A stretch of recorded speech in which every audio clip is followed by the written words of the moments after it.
First of all, a great thanks to Rabbi Shlush and the Adereth El community for hosting and partnering with Center for Return.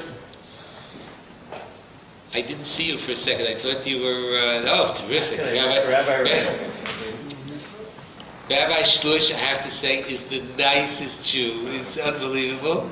And your congregants, by the way, who I met, are learning from you because they're also very, very nice Jews. Baruch Hashem. So thank you, and a pleasure to be partners with this wonderful, wonderful community. I'd like to say a few words about Rabbi Hershel Reichman. Our families, that is the Kahns and the Reichmans, have been friends for 55 years plus. He is a brilliant Talmudic scholar. He's a professor of Talmud at Yeshiva University for over 4 decades.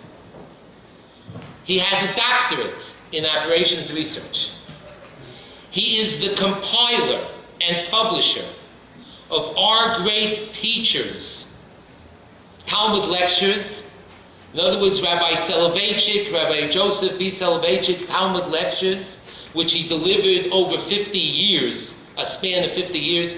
So Rabbi Reichman has spent the last 2 decades, 3 decades, compiling and publishing these shiurim, these lectures. There is not almost a yeshiva in the world that does not have these publications. And I can tell you, my son learns in Beis Medrash Gavoa, that's known as Lakewood Yeshiva, and he does not leave a page unlearned of Rabbi Reichman's text.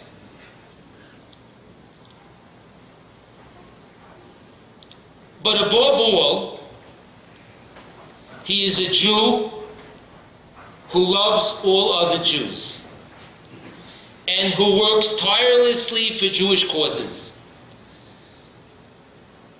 Without exaggeration, I could spend the next hour telling you stories about Rabbi Reichman starting and helping start beautiful organizations, one of which I will tell you about later on in one moment. But let me tell you a story that will encapsulate who the man that you are going to be hearing is. There was the blind Torah scholar who Rabbi Reichman took care of personally for many years. He studied with him, and he was his Torah scholar. He studied with him, drove him almost everywhere, providing a great deal of friendship and assistance. Rabbi Gershon Zaks, who heard of the Chafetz Chaim, Rabbi Yisrael Meir HaKohen? Okay? So Rabbi Gershon Zaks was a grandson of the Chafetz Chaim. His mother was the last child of the Chafetz Chaim. And he also was our teacher. On the side, we learned with Rabbi Zaks. That includes Rabbi Reichman, myself, and the certain students of Rabbi Soloveitchik. He himself, Rabbi Hershel Zaks, was a tremendous Torah scholar. Rabbi Reichman came to one of the classes that he gave with this blind scholar, and afterwards, Rabbi Zaks pulled me over and he said, and I'll never forget this, he said in a very deep Lithuanian Yiddish, but I'll translate immediately into English. He says, I do not envy Rabbi Reichman's place, share in this world. But I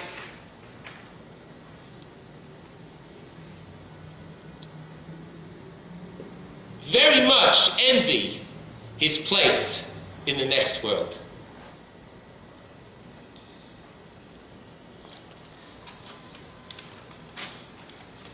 Rabbi Reichman, as a final note, has another distinction. Close to 41 years ago, he mentioned a young lady to me whose name was Marilyn Eisenman, who became Miriam Kahn. So I owe him a debt of gratitude which cannot be repaid ever. Without further ado, Rabbi Hershel Reichman.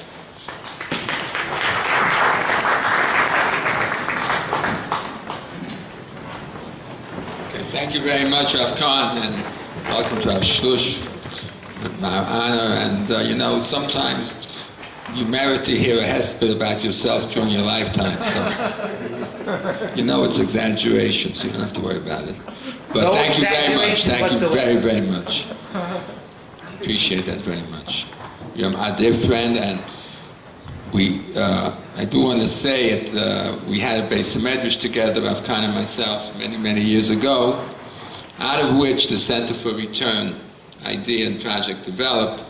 So I have a very strong feeling bond to everything that the Center of Return does. It's so wonderful to bring Torah to so many Jews in Manhattan, in Manhattan, which, as you point out in some of your literature, has such a concentration of Jews. And it's amazing. I was downstairs, the first time I've been in such a setting with your organization, where I was amazed to feel like in a Beis Medrash, like in a regular yeshiva, that cold Torah, the sound of people studying Torah together. It's amazing, the power of Torah, and that on the one, you had pairs of chavutzot and learning partners, and many of them, one of them was experienced with Torah, the other was inexperienced, and the sound was like people who were both experienced. And that's the power of learning Torah, and I've always been very impressed with Rav Kahn and Mrs. Kahn's emphasis on learning Torah in the original way, without fluff, without make-believe, but learning it at the source. That's the core of our existence, Talmud Torah, studying Torah in this way. Yeshiva University, where I've been for quite a few years, X number of years ago, someone arranged that about 10 cardinals from the Vatican came to the yeshiva, and they sat down in the Beis Medrash. They wanted to figure out what is it which keeps the Jewish people alive, and they knew that it's learning Torah. And what is that?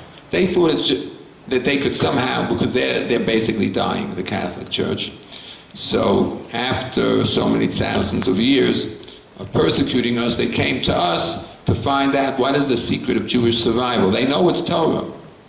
So they thought it's the format. And they said, look, it's a chavusa, the two people talking. We have also our seminaries and our study places, but there everything is quiet. Each person studies by themselves. Maybe if we would take this partnership method of studying together, talking, it'll help us survive. Anyway, I doubt that it will help them survive. Thank God, I think they're towards the end. With a chavusa or not. The topic is love of Israel, and the truth is that I do, and we all do, have a passionate love for Israel. So I wanted to talk about why do I love Israel? In a certain way, it's a personal discussion, but I think that it reflects Am Yisrael, the Jewish people's love affair with the land of Israel. And there's really no other way to describe our relationship except by using the word that's a love affair. Jews love Israel. Jews in today's modern Israel, we have Jews who've walked literally thousands of miles to get to the country. People walk from Ethiopia. People walk from Yemen. There were older Jews who walked from Russia. I met quite a few Jews who told me that back in 30, their grandfather, walked from Russia to get to Palestine then, which is now Israel. Thousands of Jews. I myself met in Yeshiva-University boys who walked from Iran. I met them in Israel. They walked from Iran, through the mountains of Iran, when the revolution happened, to Afghanistan. And after that, they were taken to Vienna, and they wound up in Israel. Jews have walked thousands of miles. And today we have Jews coming from every corner of the world. You can't explain this unless you say love. There's some love. You'll walk hundreds of miles. You know, there's stories of dogs, birds, who travel thousands of miles to get back home. I met a person in Florida once, showed me their dog. He said, we lost this dog in Toronto. And 8 months later, he showed up in Florida. He had walked, 3,000 miles. It took him 8 months, but he got home. So Jews were like that too. And recently we saw how Jews love Israel when a prime minister of Israel stands in front of a Congress, both houses, and defies the President of the United States. And I saw that, and I was blown away. I said, can you imagine any other leader of any other country daring to do such a thing? To walk into the House and Congress of another country and openly defy the president of that country? Could you imagine? Has it ever happened in American history? No. How in the world did this event happen? Because of the passionate love of the American Jews for Israel. It's so passionate that they'll get the Congress to put the prime minister up there to talk in defiance of the president. It's amazing. It's all a result of Jewish love. I want to discuss Jews outside Israel's love for Israel and Jews who live in Israel's love for Israel. Now, Jews outside Israel is today, the many Jews living there. Maybe half the Jews in the world now live in Israel, 6 million plus, which I consider personally a magic number. I think we have two magic numbers. Today's Yom Ha'atzmaut, so we can celebrate. We had the 600,000 Jews at the creation of Israel, and we have the 6 million Jews today in Israel. The 600,000 Jews at the creation of Israel represent the 600,000 Jews who marched out of Egypt. The Torah says that there were 600,000 men. These were the counted people who marched out of Egypt at the first Exodus, the first redemption. And we had 600,000 Jews who created the state of Israel in the modern redemption of our people. And today, we have 6 million Jews in Israel, which is, of course, the number of Jews who were annihilated in the Holocaust. And today we have 6 million living Jews in Israel. I must tell you, I shake when I mention these two numbers. 600,000 create Israel, and 6 million now live and build Israel. We'll talk about, but Israel is a product of the Jews who were outside Israel for close to 2,000 years. Those Jews who were outside Israel for 2,000 years, and all of us here, we're part of that Jew outside of Israel. How was that? How did that happen? How could that be that for 2,000 years, nearly 2,000 years, a nation keeps a connection to an old ancient land?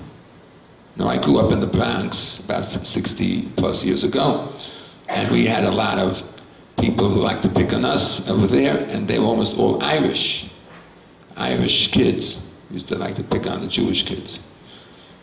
you could tell them, hey, you're an Irish kid. He'd kill you. I'm an Irish kid. I'm an American. Forget being Irish. He brought his anti-Semitism from Ireland, but he was an American kid. Then the Italian kids, you just go down to Bensonhurst.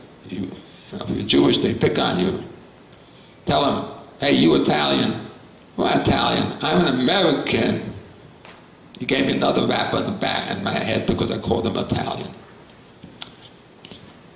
Every nationality which comes in to this country gets absorbed and gets the American identity. How many blacks are walking around? I'm a Nigerian because my great-grandfather was a slave on a boat. They brought him over from Nigeria. How many blacks are saying that?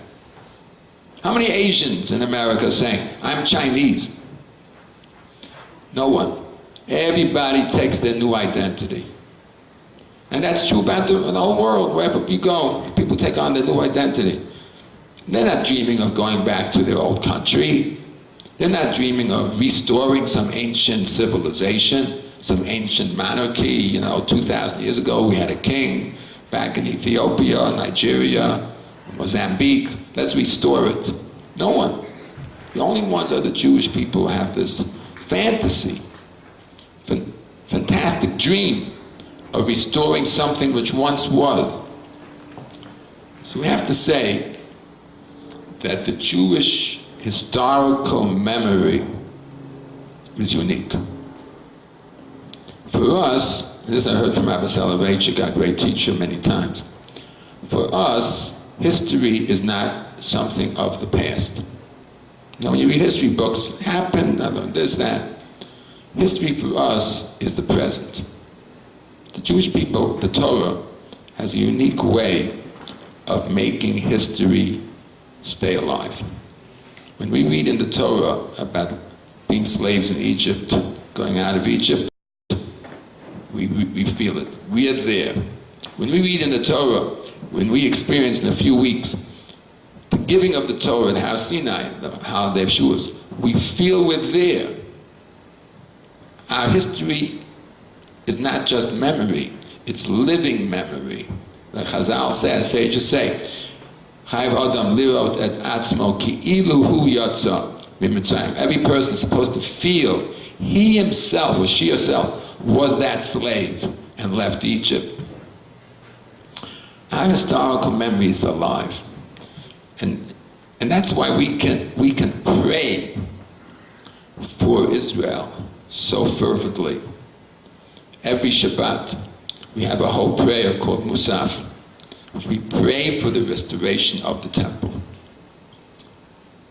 Every holiday, Pesach, Shavuot, Sukkot, we pray for the restoration of the temple. It's alive. There's a living thing. When we say those prayers, we see the temple. We see it. We see it. And every day we pray 3 times a day for Jerusalem and for coming back to the land. Kabetz Nidchei Amo Yisrael. A little further away, okay. So, this is better. So, like this. This is better? Yes. This is the way, okay. Okay, good. So we are praying 3 times a day for returning to Israel. We stand in front of God and say, please, bring us back. What does that mean? It means we are living when we were there today. Just is some barrier which on some level is not letting us do it some way. But really, I'm there. And the Chazal, our sages say, that any time a Jew prays, he has to face Jerusalem. And he has to, in his mind, he has to meditate. I'm not here. I'm standing in Jerusalem. I'm standing in front of the wall, the holy wall. And I look up and I see the temple. And I put my head and my mind into that temple. and I go into the Holy of Holies. And then I go from Holy of Holies up to heaven. And then I begin the prayer. And this we have to do 3 times a day. I take a little meditation, I'm sure some of you do. It's a very, very deep meditation.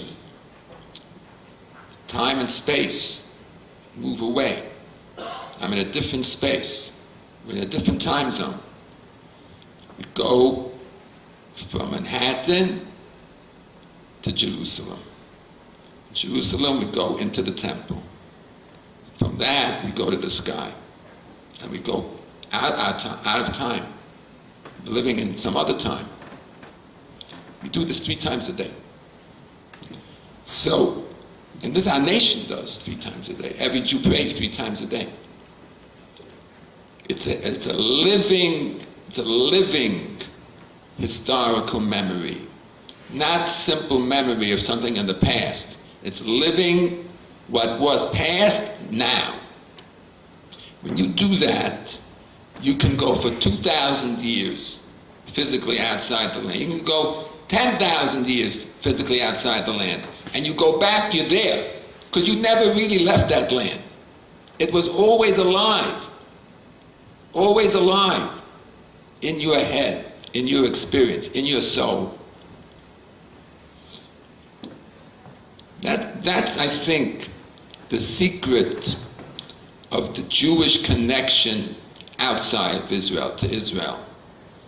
We physically, some level of history we left, but experientially, existentially, we're still there. We never left. And I tell you a little secret. And our sages tell us a secret, that just like we have this eternal living memory and experience of being in that land, the land itself has that living eternal memory of its children being in the land. So it's a double experience. It's the people living the land and the land living the people. This is the connection. That's why, we all see it. We all see today, especially, how the Muslims very, very, very strongly want to deny the Jewish connection to the land of Israel. They claim that it's their land. Okay. So we look at our first source that you studied in your Beit Midrash. And in the first source here on that page, the Rashi. So the first Rashi in the Chumash, Rabbi Yitzchak said, he's trying to explain why the Torah has all these stories at the beginning. So it says, to give a response, that should the nations claim that we, Israel, are thieves for having conquered the land of the 7 nations, we answer, all the land belongs to Hashem. He created, gave it to whom he saw fit. When Hashem willed it, gave it to the 7 nations. And when he willed it, he took it away and gave it to us.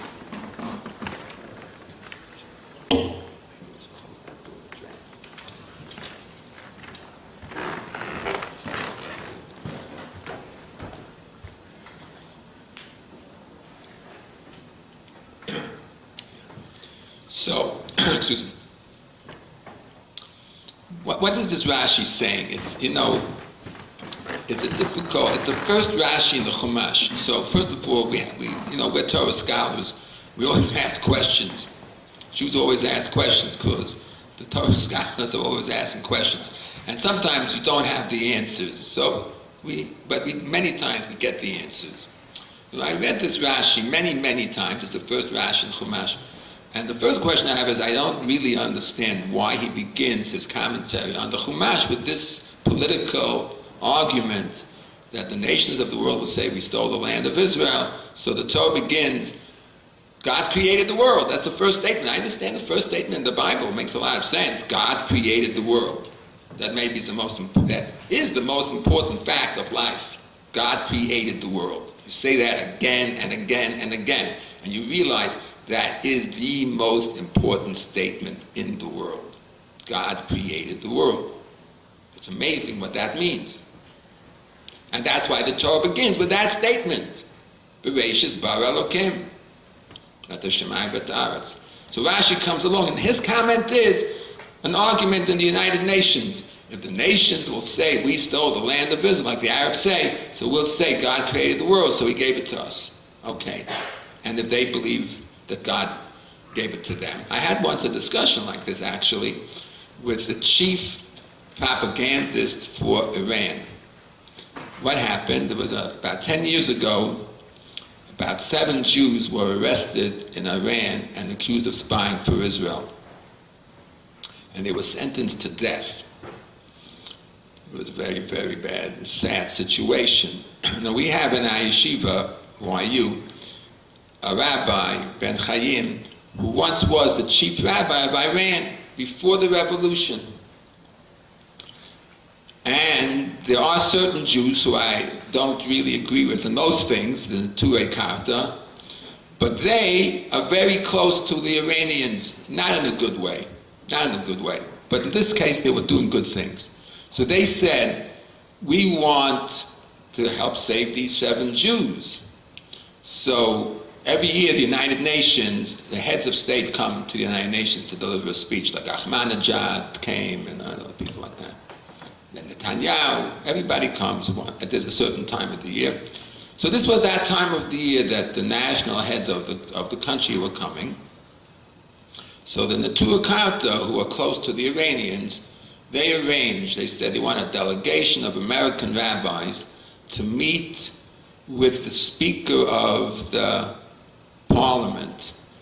At that time, it was about 10 years ago, at that time he was the number 2 Ayatollah. Maybe he still is, I don't remember his name. Anyway, he said, we'll meet him because he's in the delegation. Good, so we went down, and Rabbi Ben Chaim, who was once chief rabbi, says, Rabbi Reichman, come along, we need more faces. I said, okay, good. So we came down there, and we went to Central Park here, Central Park West. No, Central Park East, right? It's right along the park, 5th Avenue, where they march usually. And there's a house, the Iranian consulate, and we had a beautiful reception, kosher food, charedi, satma, hashgacha, of course. And then we sit down to have a discussion, and this fellow, this Ayatollah, he gives a whole long speech to us, to 10 rabbis, and he says, I want you to know that the Quran is very much based on the Jewish Bible, and we have tremendous respect for Judaism, he says, and Moses appears in the Quran umpteen times. I don't know if his name appears 50 times or 80 times, so we have a lot of respect. And it's very important, he says, we should have good relationship between us and the Jews, because we're both we're students of the Bible. And the truth is that the Muslims, they have a higher opinion of Jews than they have Christians, because Christians they think are idolaters. We at least believe in a monotheistic God. So okay, it was very nice. And then they let the rabbi speak. Each rabbi spoke, and each rabbi said something about, with the 7 Jews who are prisoners. I personally said to him, I said, we're talking about how the Quran respects Judaism. He said, according to our Jewish Bible, confessions are not allowed to be taken in as evidence against anybody. You have to have outside. And I read that these 7 people were convicted based on their confessions. So how can you condemn people to death based on confessions? It's against the Bible. So he says to me, Rabbi, you have a good point. And at the end of the whole thing, he says, I'm going to go back to Iran and I'll tell them I think we should commute the sentences. And Kachava, they went back to Iran. The death sentences were revoked, and they got 10 years. They were just released last year, the 7 people. And they went someplace, and eventually I think some of them wound up in Israel, maybe some came to America. But anyway, right after that discussion about the 7 Jews, again, there was a little bit of a reception to say goodbye to everybody. So I got a chance to speak to this fellow. Turns out he's the head of all of the Iranian media. He's the head of the newspapers, the TV, the internet. He writes the script for everybody. So he's the chief propagandist. So So what I'm talking about, I said, I don't understand why you're so against Israel. Why are you, Iranians, so against Israel? So he says, I tell you why I'm against Israel, because the Jews in Israel, they don't keep the laws of the Bible. They're violating everything in the book. They're not eating kosher food. They're not keeping the Sabbath. That's wrong. That's why we're against them. So I said to him, my dear friend, that's okay. I understand what you're saying about certain Jews. But what about me? I have a yarmulke, I wear a kippah, and I eat kosher, and I keep Shabbat. And there are many people like me. Are you against us also being in Israel? He says, absolutely, Rabbi, absolutely. I said, why? He says, because God rejected your people. You were once God's people, but you violated the law. God rejected you, never to take you back. And that was the end of our discussion. What am I going to tell him? So, what is this first Rashi saying? First Rashi in the Chumash is saying, you're wrong, Ayatollah. You're wrong. God temporarily drove us out of the land, but he never really rejected us. And we never rejected him, and we never left the land. We've been in the land every day. Every day of the so-called exile, we are still in the land. Look into our brain and the way we think when we stand 3 times a day to pray and we face the land. We are there. We never left that land. For us, history is alive. The land is still the old land with the temple. You have a superficial claim to the land because you claim that God rejected us on a superficial historical level, but at the core of history, which is living, we never left the land. The land never abandoned us either. And God never abandoned us. And the best proof is that we're back in that land. That's what Rashi says. And that proves that God is the creator. A creator who is at the core of existence is always there as strongly as he always was when he created the world. When God created the world, if you were Adam, you saw it. You saw God. And if you come onto this planet 5,775 years later, you look around and say, I don't see God. Does that mean God got weaker? No. It just means something superficial is there which is hiding him to your superficial look. But if you had a deeper look, if you had living memory, if for you creation is right now, as the Chazal sages say, B'chol yom v'yom yu b'necha k'chadashim. Every day, believe it's new. The day is new. It's a new world. I wake up in the morning, it's a new world. I've just been created. Modal Fanecha. I say, you're the Borei Olam, you're the creator. You are creating me every second. I see it, I feel it, I know it. That's why Rashi puts that in. Rashi puts that in, that the awareness, the Jewish awareness, is a core awareness. It is not defined by superficialities. This Iranian does not understand that. He really believes in the superficial way of looking at the world. That's the real difference, really. Is it superficial or is it core? And the Jewish connection is a core connection. That's why that Jewish connection can never, ever be in any way hurt or weakened. Just like the fact that God's the creator can never, ever be weakened, whether you realize it or not in your superficial look. So that's as far as what kept the Jews going outside Israel. When you're a Jew inside Israel, what's the first thing you do when you get off the plane? You kiss the ground. You can say, I go to Israel many times, Baruch Hashem. So originally, Al was very nice. They had an old-fashioned airport. You got off the plane, you're on the ground. So I kissed the ground. I did it many times. Then about 5 years ago, they built this fancy modern airport. You get off the plane, you walk, you're in a building. You're inside the building already. I want to kiss the ground. I don't want to kiss a carpet in the building. It looks like you're a Muslim, you kiss the carpet. I want to kiss the holy soul of Israel, the holy soil of Israel. So I tell you the truth, I've been doing this now since they built that building. It's about 7 years old.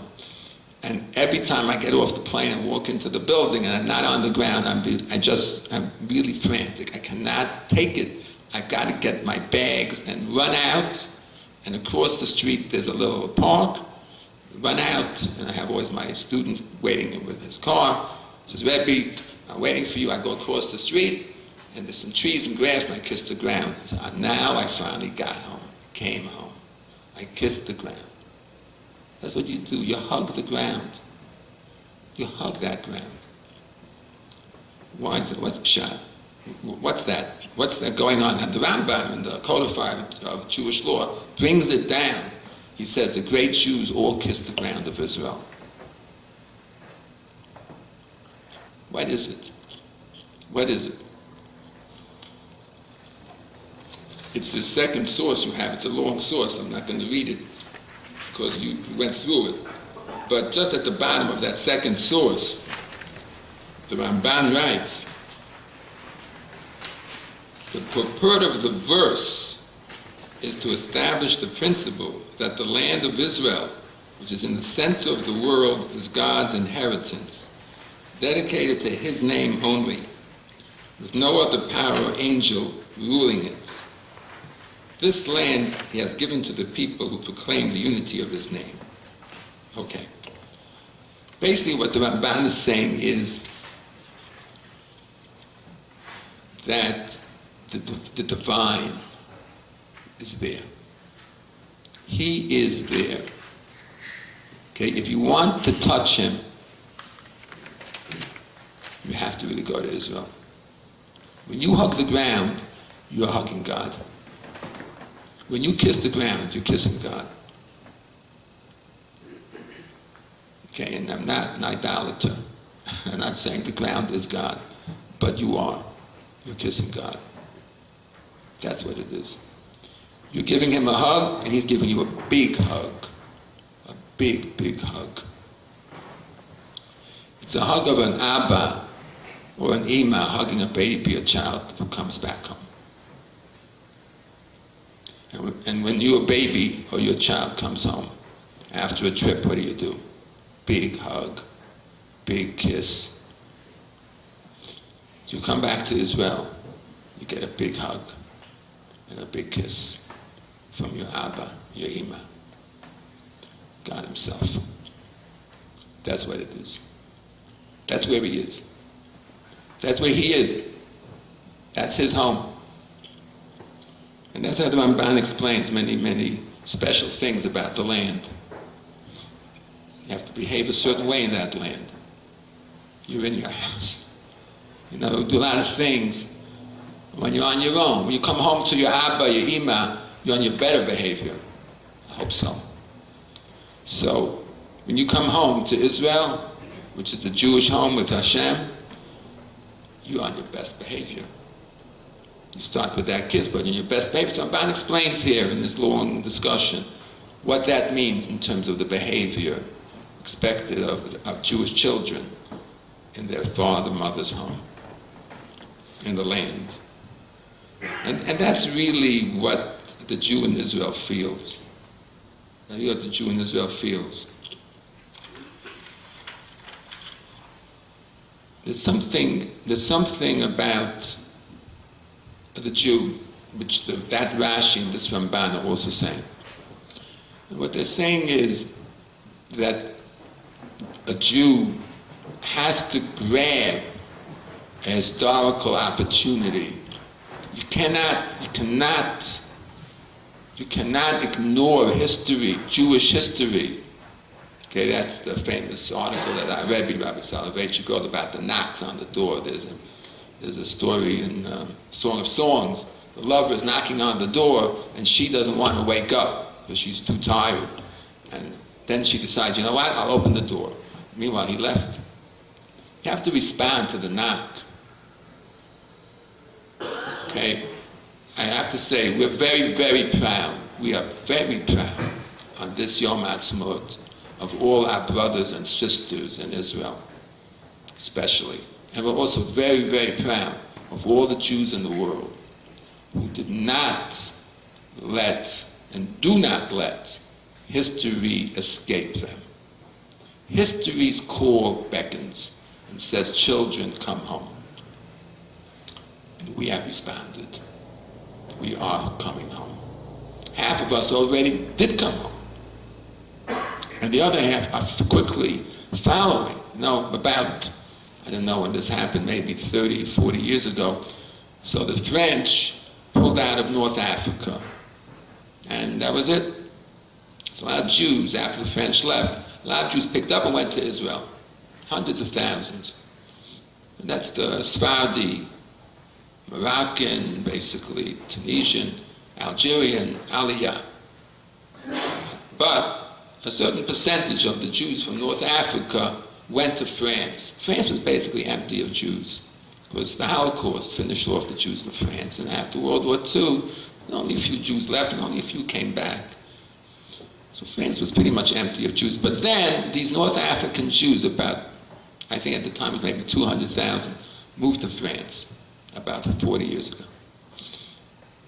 And I remember at the time when I was reading about it, I was very, after hearing what I'm talking about, you can understand.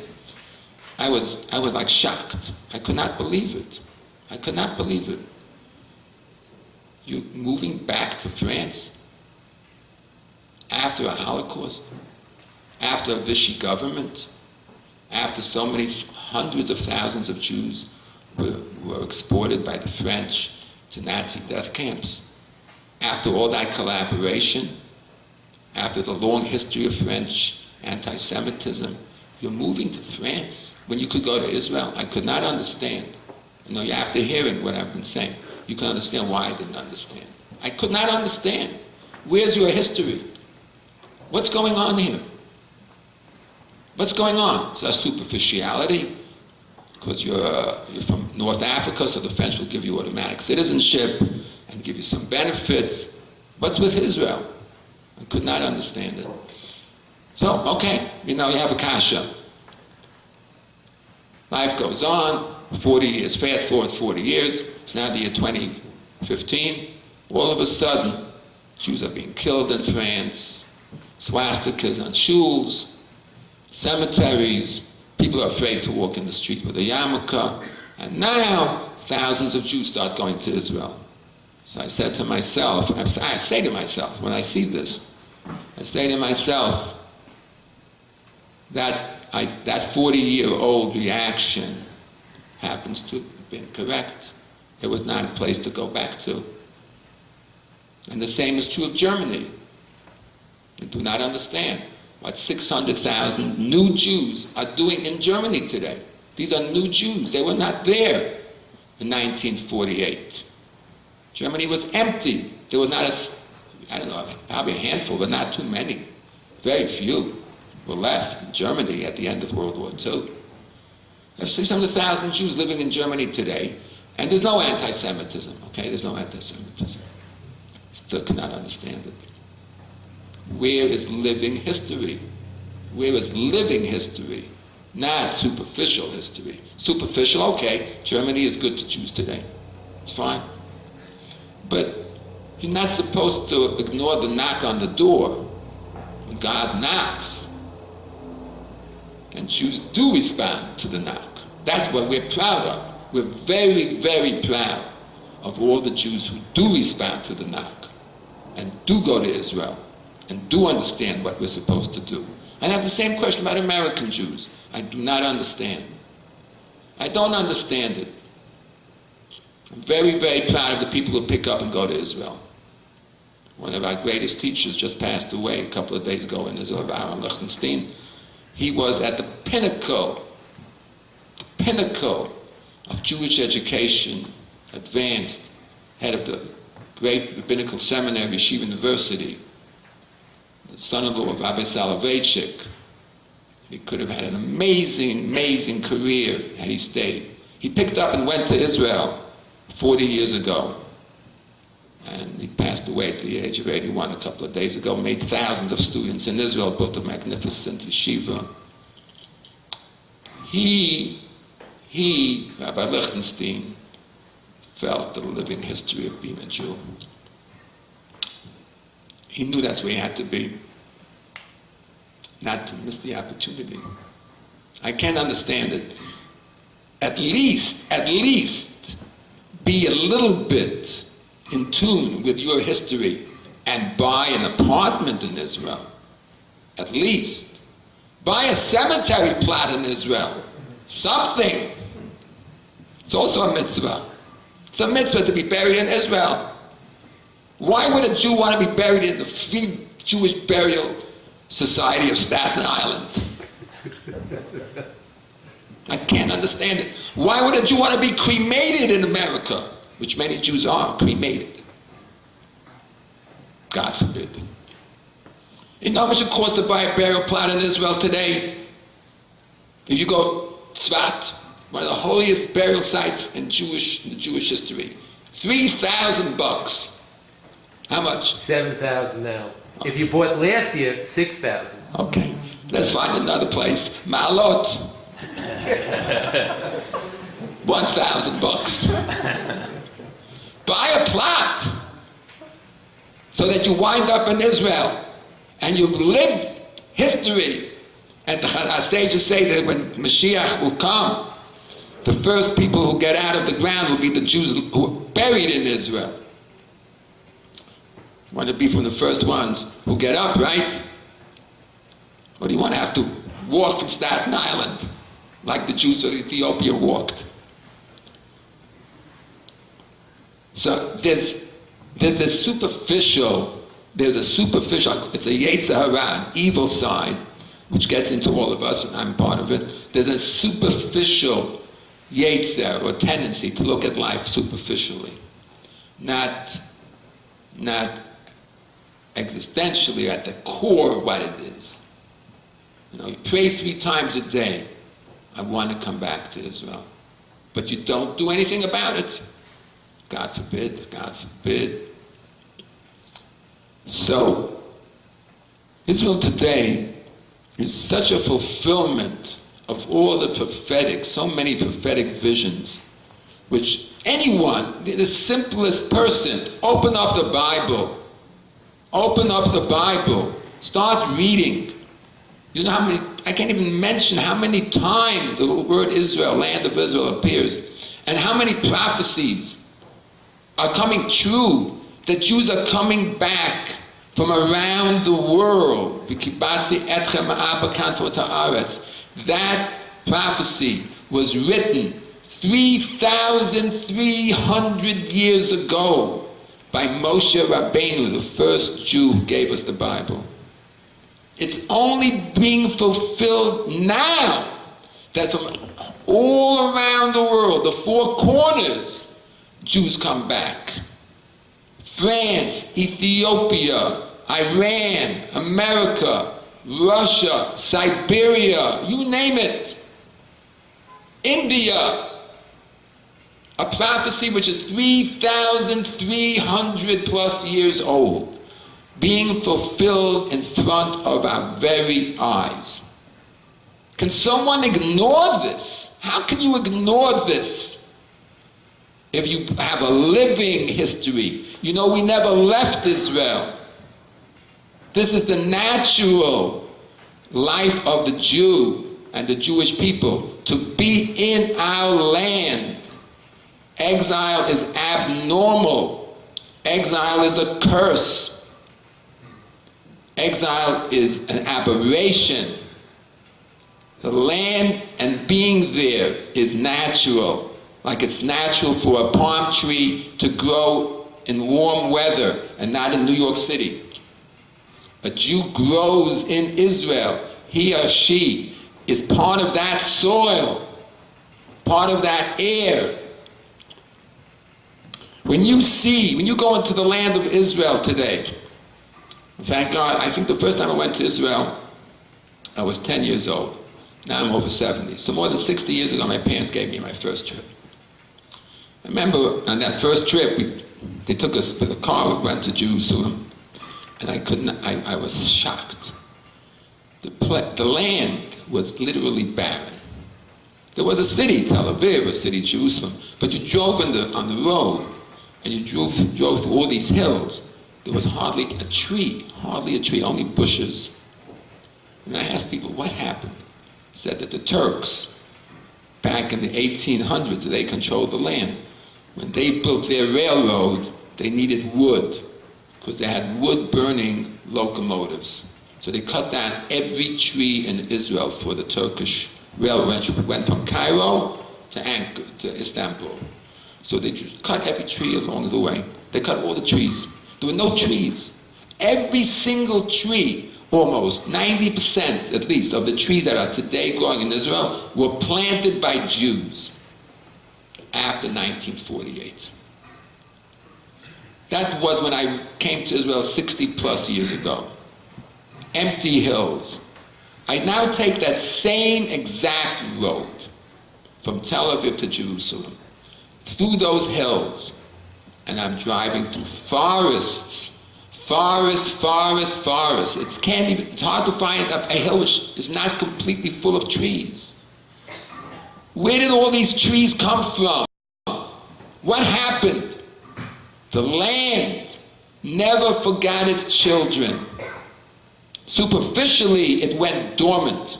It went into a coma. Intrinsically, it was vibrant and alive. The people came back, the land woke up, came out of its coma. When you see that, the sages say in the Gemara, Ein lecha ketz mekulam hazeh. There's no greater sign of redemption than to see all these trees. And how many times have we had wars? I don't know, I'm a little bit older than most people here. But I remember when I was a kid, the 1956 war. I was exactly at that point, I think it was 12 years old. So I had a scrapbook, the 1956 Sinai campaign. I used to cut out, I still maybe have it someplace, the big headlines. Israel invades Sinai. The French, English attacked the Suez Canal. And then you read the headline, Sinai has been taken by Israel. Then 67, Six-Day War, I remember 67 war. So the first couple of days, the Egyptians, the Israelis were saying nothing. The Egyptians kept on giving out announcements. She was saying, we have just conquered the whole of the Negev. We're marching on Tel Aviv. Our planes are bombing Tel Aviv. It's being bombed to the pulp. All the Jews in America got so afraid. Israel, God forbid, could be wiped out. It's called the mass rally in Washington, D.C. I remember like today. So everybody came down to Washington, across the street from the White House. Stood there. Save Israel, save Israel. Israel will win. It was like the fourth day of the war. People get up to speak. All of a sudden, the speaker gets up and says, everybody, listen. The Israelis finally made an announcement. The Sinai is in Israel's hands. The whole West Bank till the Jordan River is in Israel's hands. And Israel is attacking Syria and the Golan. That incredible announcement at the gates of the White House electrified that crowd. Maybe 50,000 Jews there. And the whole mood instantaneously changed from angst and worry to joy and excitement. Israel lives. Israel wins. And our enemies are defeated. Then we saw so many wars since then. 73 and 81 and 87 and 93 and 03 and 010 and 14. War after war, 10, more than that, wars. And every time they plot, and every time they try, this way or that way. Who wins? Who survives? Israel. How's that possible? God. It's the first Rashi in Chumash. God says, I created the world, and this people and I have a love affair, and no one is going to break that love. And I'm hugging them, and they're home. And they will stay home, no matter what you do. And I laugh when I read about the Iranian nuclear threat. I tell you the truth, I really laugh. It's a joke. It's a joke. How God will defeat them, I don't know. That he will defeat them is absolutely correct. There's no question about it. Like he defeated the Egyptians and the Jordanians and the Syrians and everybody else, the Russians. No, but the Soviet Union was literally fighting Israel in the Six-Day War. They put Russian MiG fighters in Egypt to fight the Israelis. And Israel knocked down 15 Russian MiGs. Then the Russians threatened nuclear. Because Israel had the chutzpah, a few dirty Jews had the chutzpah to knock down 15 Soviet jets. So they threatened nuclear. And then America made a nuclear alert. God saves Israel. Whatever these Ayatollahs say, whatever that Ayatollah told me in the embassy. When you see this, you see so many prophecies. How can you not believe that this is the fulfillment of all of our prophecy? And that's why it's an affirmation of faith. And that's why the head of the Hamas rockets, I'm almost finished, last year when he threw 3,000 rockets and they interviewed the head of Hamas rockets, and I was in Israel, I heard the interview. I don't understand. The interviewer tells him, you threw 3,000 rockets and not one Jew was killed. Not one. How could you do that? How could you be so bad? Miss so many times. How did that be? How bad can you be? So the man said, and I heard him, he said, I'll tell you the truth. We practice. Believe me. We practice. And in practice, our rockets hit the target 98% of the time. They do. They're good rockets. We get our rockets from the Iranians, the North Koreans, the Russians, Chinese, the best rockets. Not American, but they're still very good. We always hit the target in practice. But when we shoot them, 97% of the time, a wind comes, a big wind, and it throws the rockets off course. So the only 3% that are on target, and then the Israelis shoot their missile defenses, knock them down. So the man says, I don't understand. What's going on? He says, the God of Israel is protecting the Israelis. But we know there'll be a moment where he'll stop protecting them. The same thing the Ayatollah told me in that embassy thing. They think they know they have the God of Israel. But they do recognize that the God of Israel is protecting us. He said it, the head of Hamas. So my dear friends, we have to go to Israel.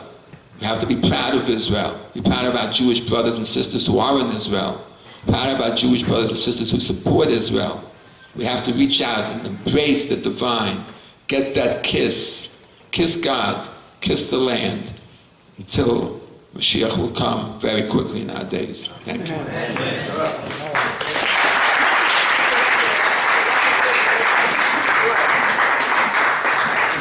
Another big hand for Rabbi Reichman, please.